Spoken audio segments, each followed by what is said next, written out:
আসসালামু আলাইকুম বন্ধুরা।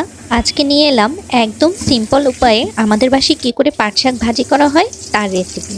পাট শাক কিন্তু আমরা সবাই কম বেশি ভাজি করতে পারি, কিন্তু আমাদের বাসায় খুব সিম্পলি 2-3টা উপকরণ দিয়ে কিভাবে এই পাট শাকটা ভাজি করা হয় তা আপনাদের সাথে শেয়ার করতে ইচ্ছে করলো।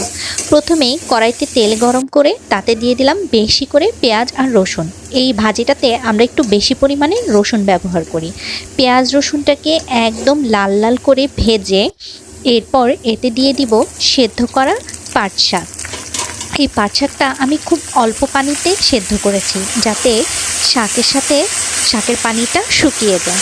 পানিটা ঝরিয়ে ফেলে দিতে হলে এটার পুষ্টিগুণটা অনেকটাই নষ্ট হয়ে যায়। এজন্য আমি একদম কম পরিমাণে পানি দিয়ে শাকটা সেদ্ধ করি। এরপর শাকটা পেঁয়াজ রসুনে সামান্য নাড়াচাড়া করে দিয়ে দিলাম লবণ। লবণটা ভালো করে শাকের সাথে মিশিয়ে নিয়ে এরপর আমি এতে দিব শুকনা মরিচের ফাঁকি। আমাদের বাসায় এই রান্নাটাতে শুকনা মরিচ ব্যবহার করা হয়, আপনারা চাইলে কাঁচামরিচও ব্যবহার করতে পারেন। সেক্ষেত্রে কাঁচামরিচ পেঁয়াজ রসুনের সাথে ভেজে নিলেই হবে, আর আমরা একটু ঝাল পরিমাণে বেশিই খাই।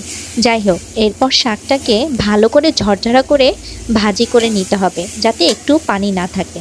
শাকটাকে কিন্তু এমনভাবে নাড়তে হবে যাতে শাকটা একদম ঝরঝরা হয়ে যায়। এরপর একটা কড়াইতে শাকটা আলতো করে তুলে নিতে হবে। তুলে নেওয়ার পর শাকটাকে কিন্তু একটু আলগা আলগা করে ঝরঝরা করে দিতে হবে।